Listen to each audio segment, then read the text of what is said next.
Hi friends, எல்லோரும் எப்படி இருக்கீங்க? இன்றைக்கி ஈரோடு ஸ்பெஷலான சிக்கன் சிந்தாமணி எப்படி பண்ணலாம் அப்படிங்கிறத பார்த்துக்கலாம். இதுக்கு வந்து பார்த்திங்கன்னா மெயின் இன்க்ரீடியண்ட் வந்து 3 தான் தேவைப்படும். சிக்கன், அப்புறம் வரமிளகா, சின்ன வெங்காயம், அப்புறம் இஞ்சி பூண்டு பேஸ்ட் இல்லாத நான்வெஜ் கிடையாது. அதை நான் லிஸ்ட்டில் சொல்லலை, ஓகேங்களா? இதுதான் வந்து மெயினாக தேவைப்படும். இதோட மெஷர்மெண்ட் வந்து பார்த்திங்கன்னா 1/2 கிலோ நான் இன்றைக்கி சிக்கன் எடுத்திருக்கேன். 1/2 கிலோ சிக்கனுக்கு 1/4 கிலோ சின்ன வெங்காயமும், வரமிளகா வந்து 10 வரமிளகா நான் போட்டுக்கிறேன். நீங்கள் இப்போ வந்து 1 கிலோ பண்ணுறீங்கன்னா ஒரு 20 கிலோ வரமிளகா எடுத்துக்கலாம். வரமிளகாவெலாம் எல்லாமே விதையை நீக்கி இப்படி 2ஆக நடுவில் கிள்ளி விதையை நீக்கி தான் நீங்கள் வச்சுக்கணும். இல்லைன்னா காரம் வந்து உங்களுக்கு தாங்க முடியாது. அதனால் விதைகளை நீக்கிடணும். விதைகளை நீக்கிட்டு இந்த 10 வரமிளகாவை வந்து நம்ம வந்து எடுத்துக்கணும். என்ன மசாலா பொருட்கள்லாம் இல்லாமல் வெறும் வரமிளகா, சின்ன வெங்காயம், இஞ்சி பூண்டு பேஸ்ட் போட்டு சிக்கன் பண்ணால் இது எப்படி இருக்கும் அப்படின்னு நீங்கள் நினைக்க வேணாம். நீங்கள் ஈரோடு பக்கம் போயிட்டீங்கன்னா அவங்க வந்து பாரம்பரியமாக செஞ்சு சாப்பிட்ற ஒரு பாரம்பரிய உணவை தான் வந்து நான் காமிக்கிறேன். இது என்னோடய ஸ்டைல் கிடையாது. வாங்க எப்படி பண்ணலான்னு பார்க்கலாம். இப்போ சின்ன வெங்காயத்தை நான் வந்து இது மாதிரி நைஸாக கட் பண்ணி வச்சுருக்கேன். கொஞ்சம் குவான்டிட்டி கம்மியாக இருந்ததுனால பெரிய வெங்காயமும் ஒரு 2-3 ஆட் பண்ணியிருக்கேன், ஓகேங்களா? ஆனால் சின்ன வெங்காயத்தில் பண்ணுறது தான் வந்து பெட்டர். ஒரு சட்டியை வந்து ஹீட் பண்ணிக்கோங்க, நல்லெண்ணெய் ஊற்றிக்கோங்க. நல்லெண்ணெய் ஊற்றிக்கிட்டு தாளிப்புக்கு எதுவுமே போடக்கூடாது. தாளிப்புக்கு எதுவுமே போடாமல் வெங்காயத்தை போட்டு நல்லா பிங்க் கலர் வர வரைக்கும் நல்லா வதக்கிக்கோங்க. நல்லா வதங்கி வரணும். எண்ணெய் பத்தாட்டினா எண்ணெய் கொஞ்சம் ஊற்றிக்கோங்க.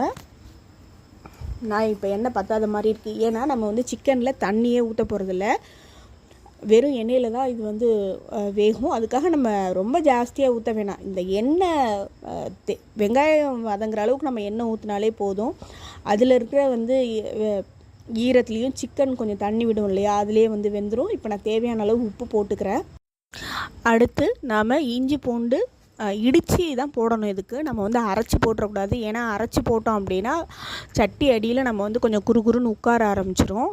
அதனால் நம்ம வந்து இடித்து தான் போட்டுக்கணும். நல்லா மைய இடித்து போட்டுக்கோங்க.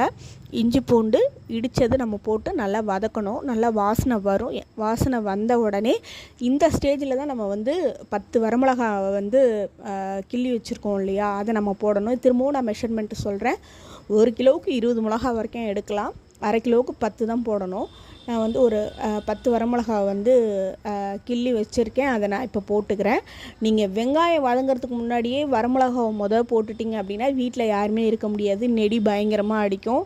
அதனால் வெங்காயம், இஞ்சி பூண்டு பேஸ்ட் இதெல்லாம் வதங்கினதுக்கப்புறம் தான் நம்ம வந்து கிள்ளி வச்ச வரமிளகாவை போடணும். மறந்துடாதீங்க, விதைகளை கம்ப்ளீட்டாக எடுத்துருங்க. எடுத்துகிட்டு அடுத்து சிக்கன் வந்து நம்ம போன்லெஸ் சிக்கனாக தான் நம்ம எடுத்துக்கணும். சதைப்பகுதியை இந்த அளவு சைஸஸ் வந்து கட் பண்ணி எடுத்துக்கோங்க. நல்லா வந்து இதில் ஊறுற தண்ணியிலையும் இந்த வெங்காயம், எண்ணெய் இதில் இருக்கிற பேஸ்ட்லேயுமே வந்து இது வந்து வெந்துடும். இப்போ நல்லா வதக்கி விட்டுக்கோங்க. நல்லா சிம்மில் வச்சுக்கோங்க. இப்போதைக்கு அடுப்பை சிம்மில் வச்சுட்டு நல்லா வதக்கி விடுங்க. இதுக்கு தேவையான அளவு மஞ்சள்தூள் சேர்த்துக்கலாம். மஞ்சள்தூள் சேர்த்துக்கிட்டதுக்கப்புறம் நம்ம அடுப்பில் சிம்மில் வச்சு ஒரு மூடியை போட்டு மூடி வச்சிடலாம். இப்போது வந்து இது நம்ம மூடி வச்சதுக்கப்புறம் நல்லா வந்து வெந்து நல்லா வரும். அதை நம்ம திரும்ப திரும்ப கிளறி விட்டு மூடி வச்சு நம்ம அந்த சிக்கன் தண்ணியில் நல்லா சுண்டி வந்ததுக்கப்புறம் நம்ம வந்து இறக்கிற வேண்டியது தான். இதோட டேஸ்ட் வந்து அந்த வரமிளகா ஃப்ளேவர்லேயும் சின்ன வெங்காயம் கம்ப்ளீட்டாக கரைஞ்சி அவ்வளோ ஒரு ஃப்ளேவரோட, இஞ்சி பூண்டு பேஸ்ட் இந்த 3 தாங்க அவ்வளோ ஒரு ஃப்ளேவரோட சூப்பராக இருக்கும். எப்போவுமே ஒரே மாதிரி சிக்கன் கறி செஞ்சு உங்களுக்கு போர் அடிச்சிருச்சு அப்படின்னா நீங்கள் இதை கண்டிப்பாக வந்து இதை செஞ்சு சாப்பிட்லாம். இது வந்து நாங்கள் யாருமே புதுசாக கண்டுபிடிக்கல. ஈரோடு பக்கம் செய்கிற ஒரு பாரம்பரிய உணவு தான். கண்டிப்பாக செஞ்சு பாருங்கள்.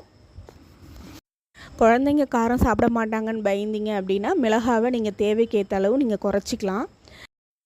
கண்டிப்பாக வீட்டில் ட்ரை பண்ணி பார்த்துட்டு சொல்லுங்கள். என்னோடய வீடியோ உங்களுக்கு பிடிக்கும்னு நான் நம்புகிறேன். பிடிச்சிருந்ததுன்னா லைக் அண்ட் சப்ஸ்கிரைப் பண்ணிடுங்க. ரொம்ப நன்றி.